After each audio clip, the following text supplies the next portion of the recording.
Alors bienvenue, aujourd'hui on va s'attaquer à l'une des énigmes les plus célèbres, oui, mais aussi les plus déroutantes de toute la science. Oubliez le simple casse-tête. Là on parle d'un mystère qui nous force à remettre en question notre vision même de la réalité. Et là voici, la question qui défie toute logique. Comment un chat peut-il être, au même instant, mort et vivant? Ça semble impossible, n'est-ce pas? Eh bien c'est le cœur même du fameux paradoxe du chat de Schrödinger, et c'est exactement ce qu'on va explorer ensemble. Allez, on plante le décor de cette fameuse expérience de pensée. Imaginez une boîte totalement coupée du monde extérieur. Dedans, un chat. Simple nom, sauf que son destin, lui, ne se joue pas à pile ou face. Non, il est directement lié au monde complètement fou et imprévisible de la physique quantique, et plus précisément au comportement d'un unique atome radioactif. Bon, maintenant qu'on a la boîte, regardons de plus près ce qu'il y a dedans. C'est là que ça devient intéressant. Schrödinger a imaginé un mécanisme franchement diabolique. C'est une sorte de pont, un lien hyper fragile entre le monde de l'infiniment petit, celui des particules, et notre monde bien réel, celui du chat. Alors, comment ça marche? C'est une réaction en chaîne, un véritable effet domino, et c'est implacable. Tout part d'un événement purement aléatoire, la désintégration d'un atome. Si et seulement si l'atome se désintègre, un compteur Geiger le capte. Et là, hop, ça déclenche un marteau. Le marteau tombe, il brise une fiole de poison. Fin de l'histoire pour le chat. C'est fou, non? L'invisible, le monde quantique, a littéralement un droit de vie ou de mort sur le visible. Et c'est là qu'on touche au concept le plus bizarre de toute la physique quantique, la superposition. Accrochez-vous bien. Selon les règles quantiques, tant qu'on ne regarde pas, l'atome n'a pas encore choisi son état. Il n'est ni intact ni désintégré. Il est les deux en même temps. C'est une sorte d'état fantôme, un mélange flou des deux possibilités. Et donc, la conclusion est logique, mais complètement absurde. Si l'atome est dans cet état bizarre de désintégré plus non désintégré, et que la vie du chat en dépend totalement, eh bien le chat aussi doit être dans un état superposé, mort et vivant, simultanément. Pas l'un ou l'autre, non, non, les deux à la fois. Mais attention, c'est là que l'histoire prend un virage inattendu. On pourrait croire que Schrödinger, le gars qui a inventé tout ça, adorait cette idée, qu'il l'a trouvée géniale. En fait, c'est tout le contraire. La vérité, c'est qu'il détestait cette conclusion. En fait, il faut bien comprendre que cette expérience du chat, ça n'a jamais été une proposition sérieuse. C'était une pique, une véritable attaque. Schrödinger l'a inventée pour se moquer de l'interprétation la plus populaire de l'époque, qu'on appelle l'interprétation de Copenhague. Cette théorie disait que la réalité reste floue, indéfinie, tant qu'on ne l'observe pas. Et pour Schrödinger, l'idée d'un chat à la fois mort et vivant, c'était juste la preuve ultime que cette interprétation était complètement absurde. Voilà, on est au cœur du problème. Dans notre monde, le monde du bon sens, si on lance une pièce, elle est soit pile, soit face. Quand on regarde, on ne fait que découvrir ce qui était déjà là. Simple. Mais pour l'interprétation de Copenhague, c'est différent. Tant qu'on ne regarde pas, la pièce est pile et face. C'est l'acte d'observer qui la force à choisir un état. En gros, regarder ne fait pas que révéler la réalité, ça la crée. Et ça, pour Schrödinger, c'était inacceptable. Et Schrödinger n'était pas seul dans ce combat. Il avait un allié, et pas des moindres, Albert Einstein lui-même.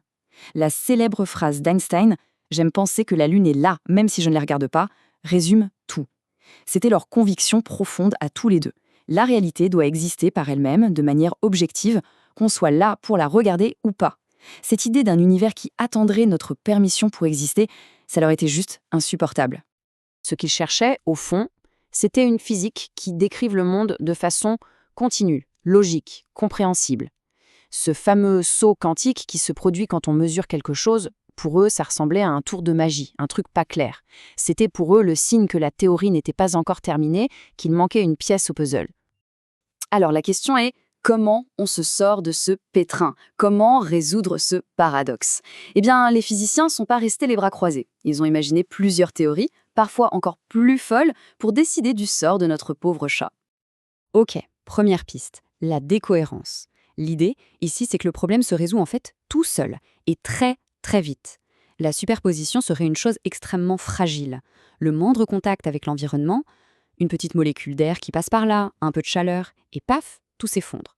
Le chat choisirait donc un état, mort ou vivant, quasiment instantanément, bien avant qu'on ait le temps d'ouvrir la boîte.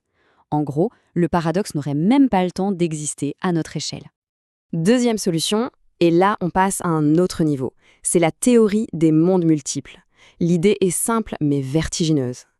Et si la superposition ne s'effondrait jamais? Si les deux possibilités devenaient réelles? À chaque fois qu'une mesure est faite, l'univers se diviserait en deux. Dans une réalité, on ouvre la boîte et le chat est vivant, et dans une autre réalité parallèle, une autre version de nous ouvre la boîte et trouve le chat mort. Les deux scénarios se produisent. Troisième possibilité, la théorie de de Broglie-Bohm. Là, on revient un peu à l'idée de base d'Einstein et Schrödinger. La théorie actuelle est incomplète. Cette théorie suggère que le hasard en quantique n'est qu'une illusion. En réalité, les particules auraient toujours une position bien définie, juste cachée. Elles seraient guidées par une sorte d'onde pilote. Du coup, le sort du chat ne serait pas aléatoire du tout, il serait scellé depuis le début. On ne ferait que le découvrir en ouvrant la boîte. Et visuellement, la différence est frappante. D'un côté, on a la vision standard de la quantique, un nuage flou de probabilités. La particule pourrait être n'importe où là-dedans. De l'autre côté, avec de Broglie-Bohm, on voit des trajectoires claires et nettes. La particule a un chemin bien réel, elle est juste guidée par cette onde. C'est une image qui rassure, beaucoup plus proche de notre intuition du monde. Mais bon, tout ça, ce n'est plus juste de la philosophie de comptoir ou des théories sur un tableau noir. Ce qui n'était qu'une expérience de pensée est devenu une réalité de laboratoire.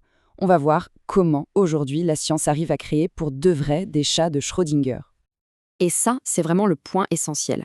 Le paradoxe n'est plus juste une question philosophique, il est devenu expérimental. Aujourd'hui, les physiciens créent des états de chats en labo. Alors évidemment pas avec de vrais chats, mais avec des objets de plus en plus gros. L'objectif, c'est de tester cette fameuse frontière entre le monde quantique et notre monde à nous, le monde classique. Et les progrès, franchement, sont stupéfiants. On a commencé petit, avec des photons, des particules de lumière, puis on est passé à de grosses molécules, et tout récemment, en 2023, une équipe a réussi à mettre en superposition un cristal de 16 microgrammes. C'est minuscule, mais c'est assez gros pour être visible à l'œil nu. Ça prouve que cette étrangeté quantique n'est pas juste une histoire de particules invisibles. Regardez cette molécule par exemple, le fullerène. On dirait un tout petit ballon de foot. Eh bien, le simple fait de savoir que les scientifiques peuvent prendre un objet physique, concret comme celui-ci, et le mettre dans deux endroits en même temps. Ça rend le concept de superposition beaucoup plus réel. Et honnêtement, ça le rend encore plus ahurissant. On arrive au bout de notre enquête. Au départ, Schrödinger a imaginé son chat pour prouver que la physique quantique était absurde. Ironie de l'histoire, un siècle plus tard, les expériences n'arrêtent pas de confirmer cette absurdité à des échelles de plus en plus grandes. Alors, la question finale, elle reste entière. Le problème, est-ce la théorie ou est-ce notre intuition, notre cerveau qui n'est tout simplement pas câblé pour comprendre ça? Et si la réalité elle-même était fondamentalement plus étrange que tout ce qu'on peut imaginer?